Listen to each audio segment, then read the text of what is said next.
আসসালামু আলাইকুম। এটিএন বাংলা সংবাদে সবাইকে স্বাগত জানাচ্ছি রোকসানা মিম। শুরুতে বিআরবি কেবল সংবাদ শিরোনাম।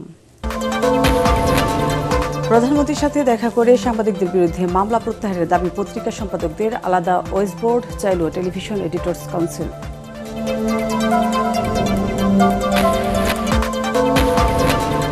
একদিনে ডক্টর ইউনূসের বিরুদ্ধে হাইকোর্টে ৩টি রিট। হামের টিকা নিয়ে সাবেক প্রধান উপদেষ্টা সহ সব উপদেষ্টাদের ভূমিকা তদন্ত ও দেশ থেকে নিষেধাজ্ঞার আবেদন। ডুয়েটে নতুন উপাচার্য নিয়োগকে কেন্দ্র করে শিক্ষার্থীদের দুই গ্রুপ ও দুই পক্ষ ও আইনশৃঙ্খলা বাহিনীর ত্রিমুখী সংঘর্ষ, পুলিশসহ আহত অন্তত ১৭।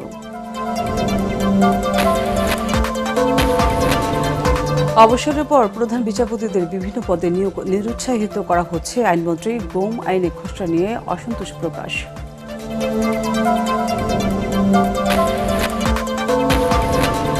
এবং কঙ্গো ও উগান্ডায় ইবোলা ভাইরাসে অন্তত ৮৮ জনের মৃত্যু। বৈশ্বিক জরুরি অবস্থা ঘোষণা বিশ্ব স্বাস্থ্য সংস্থার।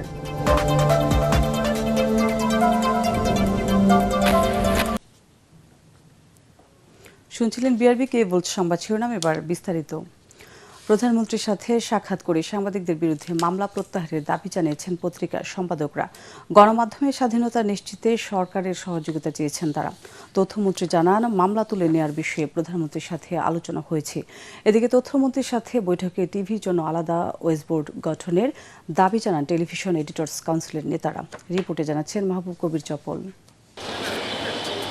সচিবালয়ে প্রধানমন্ত্রী তারেক রহমানের সাথে সাক্ষাৎ করেন সিনিয়র সাংবাদিক ও পত্রিকার সম্পাদকরা।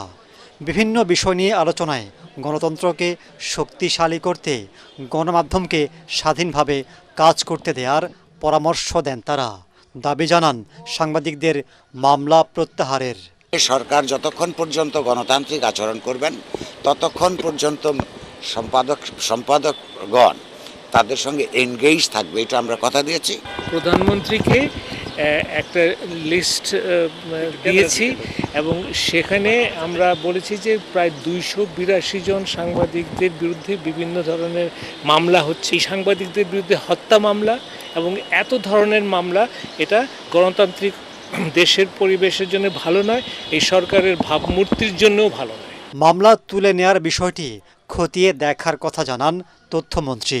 সম্পাদক পরিষদের নেতৃবৃন্দ এই বিষয়টি মাননীয় প্রধানমন্ত্রীর কাছে উপস্থাপন করলে মাননীয় প্রধানমন্ত্রী তাদের অনুভূতির সঙ্গে একমত পোষণ করে প্রয়োজনীয় ব্যবস্থা নেওয়ার জন্য আমাকে নির্দেশ দিয়েছেন।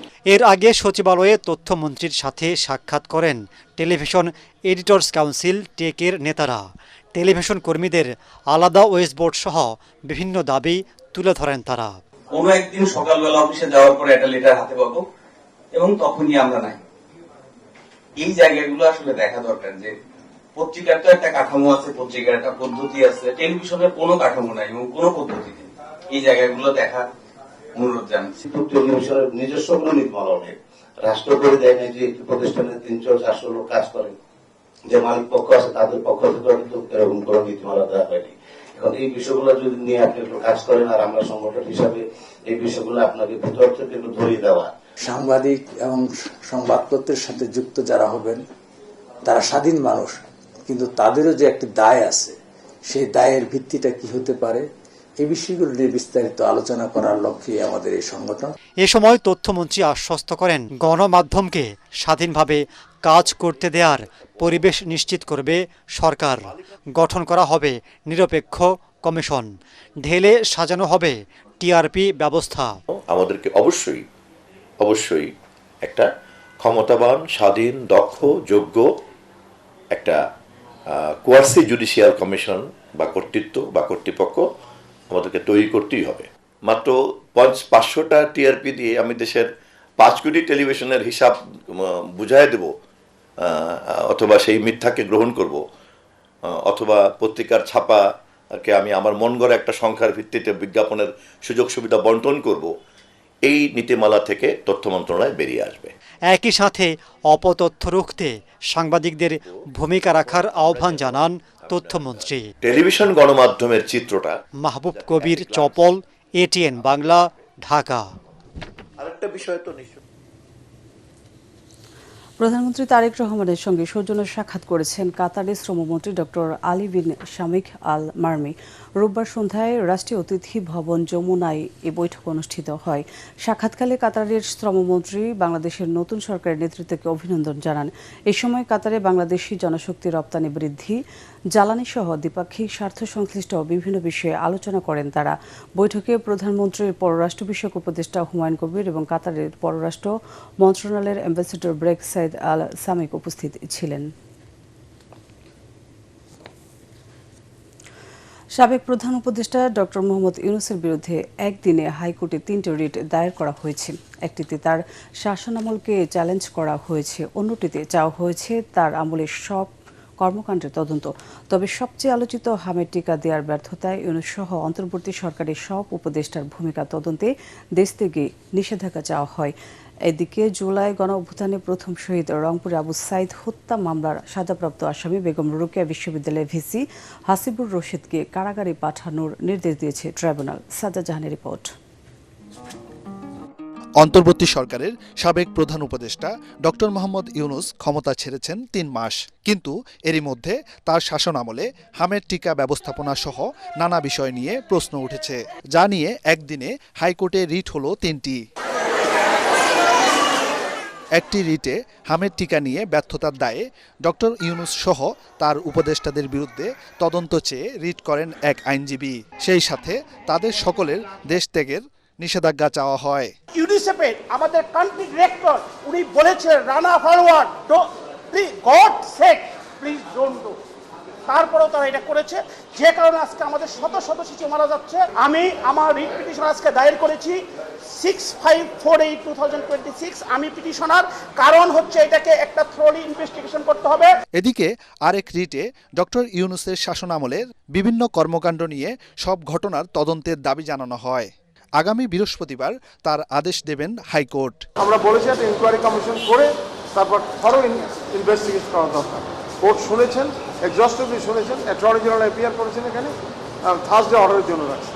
আরেকটি রিটে ডক্টর ইউনূসের সময় করা টেলিকমিউনিকেশন নেটওয়ার্ক লাইসেন্সের নীতিমালার বিরুদ্ধে চ্যালেঞ্জ করা হয়। এদিন গণ অভ্যুত্থানের প্রথম শহীদ আবু সাইদ হত্যা মামলার সাজাপ্রাপ্ত আসামি বেগম রোকেয়া বিশ্ববিদ্যালয়ের ভিসি হাসিবুর রশিদকে গ্রেপ্তারের পর ট্রাইব্যুনালে হাজির করা হলে তাকে কারাগারে প্রেরণের নির্দেশ দেন আন্তর্জাতিক অপরাধ ট্রাইব্যুনাল 2-এর বিচারক। সাজ্জাদ জাহান, এটিএন বাংলা, ঢাকা। গাজীপুরের ঢাকা প্রকৌশল ও প্রযুক্তি বিশ্ববিদ্যালয় ডুয়েটে নতুন ভিসি নিয়োগকে কেন্দ্র করে আন্দোলনকারী সাধারণ শিক্ষার্থী, ভিসি সমর্থক ও পুলিশের মধ্যে ত্রিমুখী সংঘর্ষের ঘটনা ঘটেছে।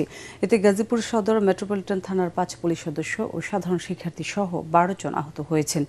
এদিকে জাহাঙ্গীরনগর বিশ্ববিদ্যালয়ে এক ছাত্রীকে ধর্ষণের চেষ্টায় ঘটনায় আসামিকে গ্রেফতার করে দ্রুত বিচার নিশ্চিতের দাবিতে অবরোধ কর্মসূচি পালন করেন নারী শিক্ষার্থীরা। প্রতিনিধিদের পাঠানো তথ্য ও ছবি নিয়ে আশিকুর রহমানের রিপোর্ট।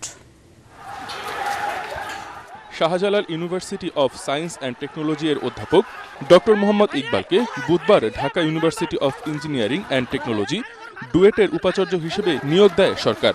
প্রজ্ঞাপন জারির পর থেকেই শিক্ষার্থীদের একটি বড় অংশ এই সিদ্ধান্ত প্রত্যাখ্যান করে আন্দোলনে নামেন।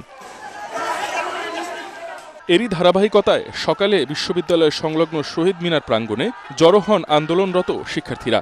এ সময় নবনিযুক্ত উপাচার্যের সমর্থক ও বহিরাগতদের একটি দল তাদের উপর অতর্কিত হামলা চালালে সংঘর্ষের সূত্রপাত হয় বলে জানায় সাধারণ শিক্ষার্থীরা। পরিস্থিতি নিয়ন্ত্রণে আনতে পুলিশ লাঠিচার্জ করলে তা আন্দোলনকারী, উপাচার্য সমর্থক এবং পুলিশের মধ্যে ত্রিমুখী সংঘর্ষে রূপ নেয়।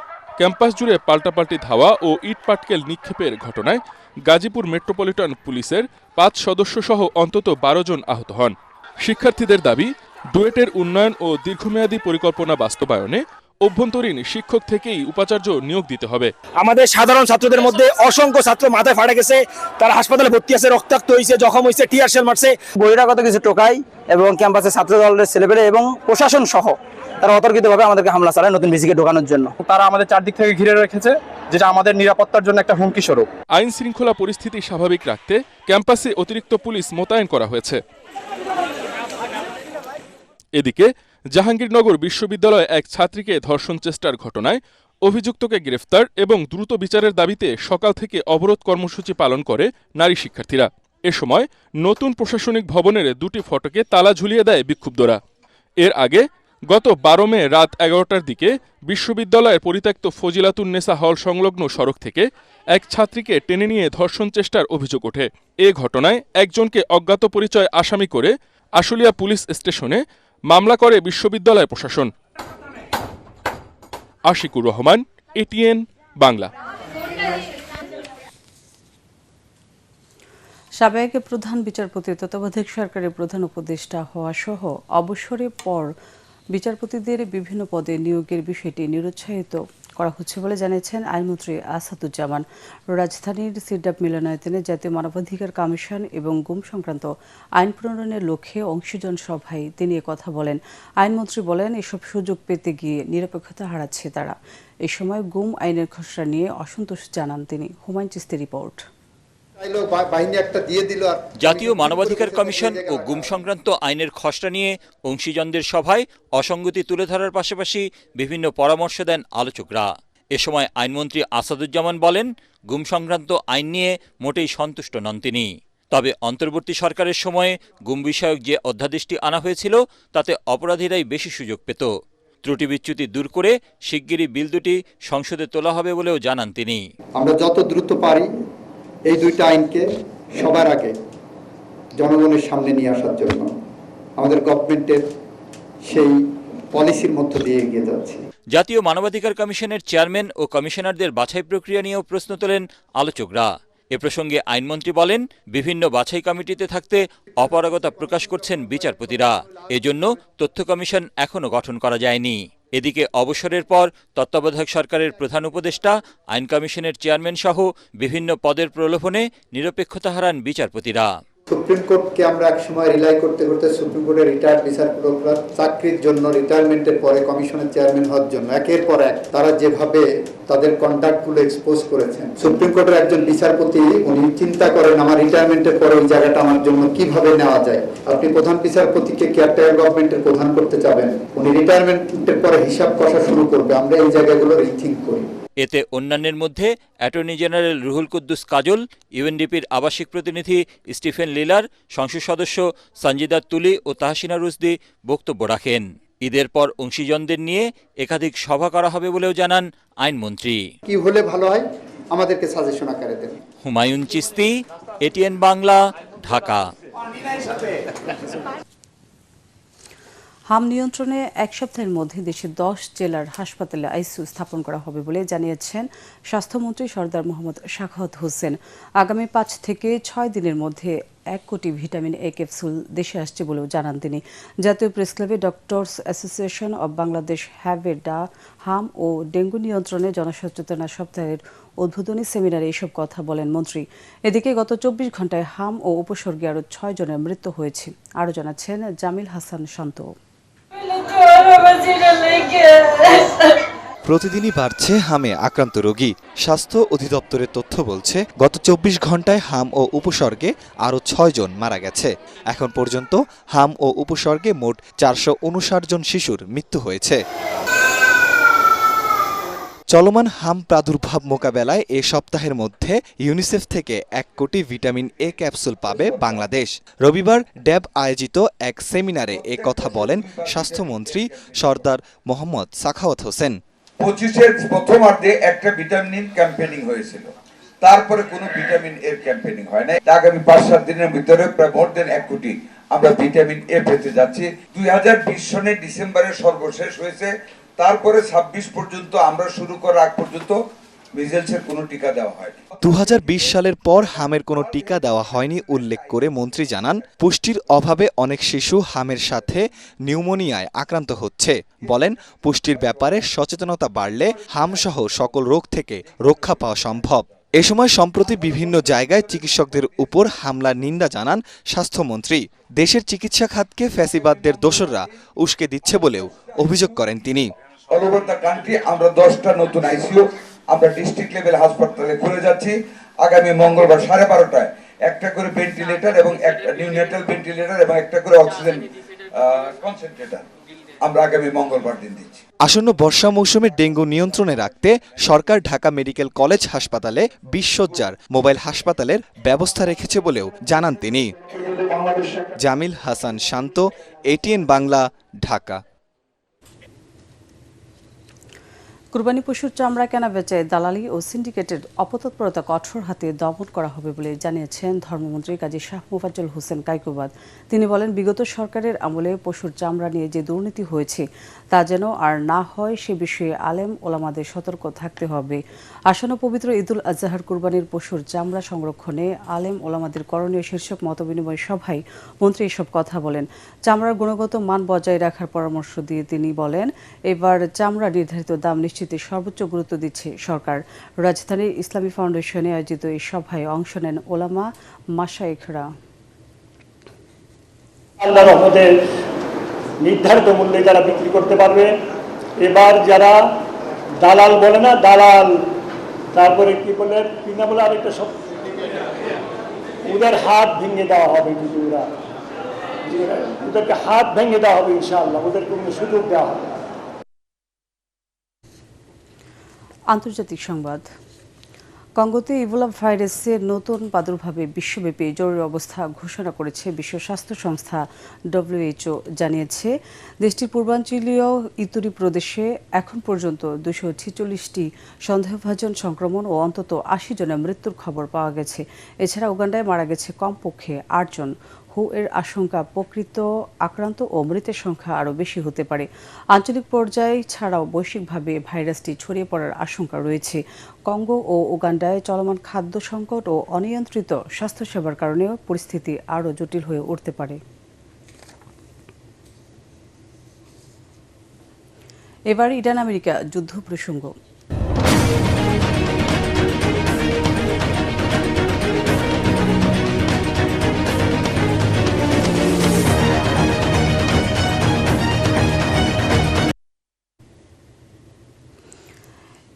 এবার সংযুক্ত আরব আমিরাতের একটি পারমাণবিক স্থাপনায় ড্রোন হামলা চালিয়েছে ইরান। IRGC জানায়, তেহরান সহ বিভিন্ন এলাকায় গোপন হামলা চালানো এবং ইসরায়েলকে গোয়েন্দা তথ্য দেওয়ার অভিযোগে এমন পদক্ষেপ। এদিকে হরমুজ প্রণালীতে জাহাজ চলাচল নিয়ন্ত্রণের নতুন পরিকল্পনা ঘোষণা দিয়েছে ইরান। দেশটি বলছে, টোলের বিনিময়ে শুধুমাত্র বাণিজ্যিক ও সহযোগী দেশগুলোর জাহাজ চলাচলে অনুমতি দেওয়া হবে। একই সাথে দাবি করে চীন, জাপান ও পাকিস্তানকে জাহাজ চলাচলের অনুমতি দেওয়ার পর ইউরোপের কয়েকটি দেশ তেহরানের সাথে যোগাযোগ করেছে। এর প্রতিক্রিয়ায় মার্কিন প্রেসিডেন্ট ডোনাল্ড ট্রাম্প সতর্ক করে বলেছেন, দ্রুত শান্তি চুক্তি না হলে ইরানকে খুব কঠিন পরিণতি ভোগ করতে হবে। রোগীর মৃত্যুকে কেন্দ্র করে সন্ত্রাসী হামলায় গুরুতর আহত শরীয়তপুর সদর হাসপাতালের চিকিৎসক ডাক্তার নাসির আহমেদ। তার সুচিকিৎসা নিশ্চিত করতে সরকারের পক্ষ থেকে সম্ভব সবকিছু করা হবে বলে জানিয়েছেন জিয়াউর রহমান ফাউন্ডেশনের নির্বাহী পরিচালক অধ্যাপক ফরহাদ হালিম ডোনার। প্রধানমন্ত্রী তারেক রহমানের স্ত্রী ও জিয়াউর রহমান ফাউন্ডেশনের সহসভাপতি ডাক্তার জুবাইদুর রহমানের নির্দেশে ঢাকা মেডিকেল কলেজ হাসপাতালে চিকিৎসাধীন ডাক্তার নাসির আহমেদকে দেখতে গিয়ে তিনি একথা জানান। এ সময় অধ্যাপক ফরহাদ হালিম ডোনার সহ ফাউন্ডেশনের নেতারা ডাক্তার নাসিরের চিকিৎসার খোঁজ নেন। এ সময় আরও উপস্থিত ছিলেন প্রকৌশলী মাহবুব আলম, অধ্যাপক আব্দুল সালাম ও সাংবাদিক সাইদ খান। যে মাঠে বাবার আঙুল ধরে হাঁটতে শিখেছিলেন সে মাঠে অনুষ্ঠিত হলো কন্টেন্ট ক্রিয়েটর এবং অভিনেত্রী কারিনা কাইসারের প্রথম জানাজা। এর আগে বিকালে US বাংলার একটি ফ্লাইটে চেন্নাই থেকে ঢাকা এসে পৌঁছায় হাস্যোজ্জ্বল কারিনার নিথর দেহটি। হযরত শাহজালাল আন্তর্জাতিক বিমানবন্দরে মেয়ের মরদেহ গ্রহণ করেন বাবা জাতীয় ফুটবল দলের সাবেক খেলোয়াড় কাইসার হামিদ। বাদেশা বনানী দরবার শরীফে দ্বিতীয় জানাজা অনুষ্ঠিত হয়। আজ সকালে মুন্সিগঞ্জের গজারিয়ার আবদুল্লাহপুরে চতুর্থ ও শেষ জানাজা শেষে কারিনাকে দাফন করা হবে। মুশফিকুর রহমানের রিপোর্ট। বাবার কাঁধে সন্তানের লাশ। পৃথিবীর সবচেয়ে ভারী বস্তু হয়তো এটি। সন্তান হারানোর বেদনায় কাতর কন্টেন্ট ক্রিয়েটর কারিনা কায়সারের বাবা সাবেক তারকা ফুটবলার কায়সার হামিদ। আমার স্কিন এত সেনসিটিভ যে চুলে কিছু করলেও স্কিনটা লাল হয়ে যায়। যে মানুষটি বিভিন্ন কন্টেন্ট তৈরি করে মানুষকে হাসাতো, সমাজে তৈরি করত সচেতনতা, মাত্র 31 বছর বয়সে সবাইকে কাঁদিয়ে পাড়ি জমালেন পরপারে। যে মাঠে বাবার আঙুল ধরে আলতো আলতো পায়ে হাঁটতে শিখেছিলেন কারিনা। সেখানেই আজ তার প্রথম জানাজা অনুষ্ঠিত হয়। কিভাবে যে এই 4 দিনে সে আমাদের চলে গেছে আমি জানি কি চিকিৎসা করলো 4 দিনের মাথায় তার লাইফ সাপোর্ট মুখ থেকে খুলে ফেলা হয়। সে এত বেস্ট একটা হসপিটাল নিয়েও আমরা বাঁচাতে পারলাম না তাকে। মানুষের মৃত্যু হবে, কেউ আগে যাবে পরে যাবে, কিন্তু একজন মানুষকে নিয়ে এইভাবে মারা যাওয়ার পরে যে কটূক্তি করা, এটা সত্যি দুঃখজনক। এ সময় মেয়ের অকাল মৃত্যুতে দেশের চিকিৎসা ব্যবস্থার সক্ষমতা নিয়ে প্রশ্ন তুলেন সাবেক এই ফুটবলার।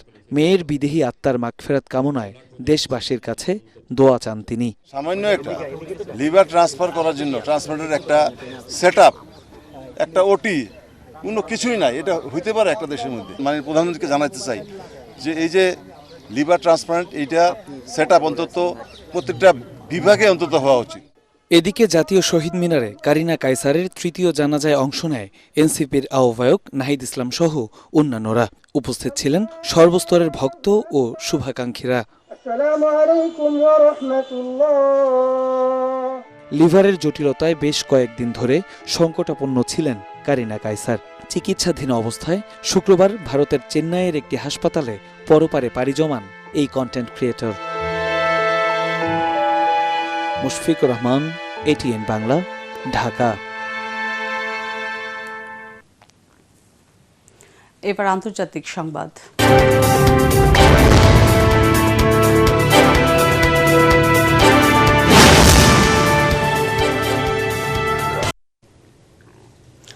সৌদি আরবের আকাশে পবিত্র জিলহজ মাসের চাঁদ দেখা গেছে। স্থানীয় সময় সন্ধ্যায় দেশটির সুপ্রিম কোর্ট আনুষ্ঠানিকভাবে চাঁদ দেখার বিষয়টি নিশ্চিত করে এই ঘোষণা দেয়। সিদ্ধান্ত অনুযায়ী আগামী 26 মে পবিত্র হজ এবং 27 মে বুধবার দেশটিতে পবিত্র ঈদুল আজহা উদযাপিত হবে। সাধারণত সৌদি আরবের একদিন পর বাংলাদেশে ঈদ উদযাপিত হওয়ায় আগামী 28 মে বাংলাদেশে পবিত্র ঈদুল আজহা উদযাপিত হওয়ার সম্ভাবনা রয়েছে। এবার খেলার খবর।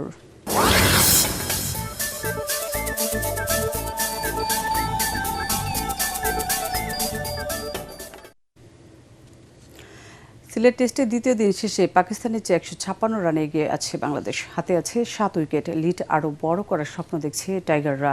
পাকিস্তানকে 232 রানে অল আউট করে দিয়ে দ্বিতীয় ইনিংসে ব্যাট করে 3 উইকেটে 110 রান সংগ্রহ করে শান্ত লিটনরা। তাতে লিড বেড়ে হয় 156। প্রথম ইনিংসে 278 রানে অল আউট হয়েছিল বাংলাদেশ। পরাগ আরমানের রিপোর্ট। প্রথম ইনিংসের মতো দ্বিতীয় ইনিংসেও প্রত্যাশার প্রতিদান দিতে পারেননি বাংলাদেশের দুই ওপেনার। আবারও কথা বলে উঠেছে অধিনায়ক নাজমুল হাসান শান্তর ব্যাট। তাতে সিলেট টেস্টের নিয়ন্ত্রণ এখন স্বাগতিকদের হাতে। পাকিস্তানকে 232 রানে অল আউট করে দ্বিতীয় ইনিংসে মাঠে নেমে দলের 15 রানে টাইগাররা হারায় তানজিদ হাসান তামিমের উইকেট। ওয়ানডে মেজাজে খেলতে থাকা মাহমুদুল হাসান জয় মমিনুল হককে সঙ্গে নিয়ে 76 রানের জুটি গড়ে 52 রানের পুঁজিতে সাজঘরে ফেরেন। এরপর মমিনুলের সাথে দলের হাল ধরেন শান্ত। দিনের 3 বল বাকি থাকতে মমিনুল 30 রান করে আউট হন। আম্পায়াররা তখনই দিনের খেলা শেষ করেন। 3 উইকেটে বাংলাদেশের সংগ্রহ তখন 110 রান। সব মিলিয়ে লিড 156 রানের।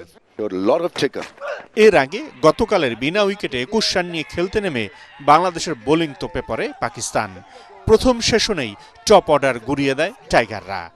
আব্দুল্লাহ ফজল, আজান আওয়াইজ এবং সান মাসুদের উইকেট তুলে নিয়ে ম্যাচে নিজেদের নিয়ন্ত্রণ প্রতিষ্ঠা করে লাল সবুজের দল। বাবর আজম একাই লড়াই করে যান, কিন্তু দলের 142 রানে 68 রানে থাকা বাবরকে তুলে নিয়ে টাইগার বোলারদের কাজটা সহজ করে দেন নাহিদ রানা। 184 রানে 8 উইকেট হারানো পাকিস্তান যে 232 রানের ছোঁয়া পায় তা লেজের সারির ব্যাটসম্যানদের কল্যাণে। তাতে প্রথম ইনিংসে বাংলাদেশের লিড 46 রানের। টেস্টের দ্বিতীয় দিন শেষেই ম্যাচের নিয়ন্ত্রণ নিয়েছে ফিল সিমন্সের শিষ্যরা। সুসংবাদের আশায় এখন দর্শক সমর্থকরা। পরাগ আরমান, এটিএন বাংলা। শেষ করার আগে বিআরবি কেবলস সংবাদ শিরোনামগুলো আরও একবার। প্রধানমন্ত্রীর সাথে দেখা করে সাংবাদিকদের বিরুদ্ধে মামলা প্রত্যাহারের দাবি পত্রিকা সম্পাদকদের। আলাদা ওয়েস বোর্ড চাইল টেলিভিশন এডিটর্স কাউন্সিল।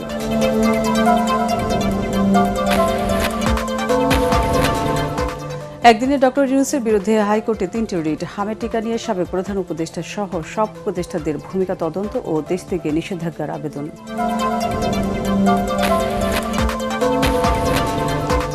ডুয়েটে নতুন উপাচার্য নিয়োগকে কেন্দ্র করে শিক্ষার্থীদের দুই পক্ষ ও আইনশৃঙ্খলা বাহিনী ত্রিমুখী সংঘর্ষ, পুলিশ সহ আহত অন্তত 17।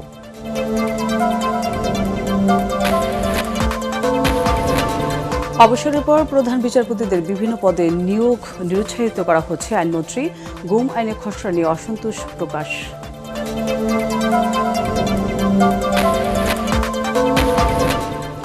এবং কঙ্গো উগান্ডায় ইবোলা ভাইরাসে অন্তত 88 জনের মৃত্যু, বৈশ্বিক জরুরি অবস্থা ঘোষণা বিশ্ব স্বাস্থ্য সংস্থার।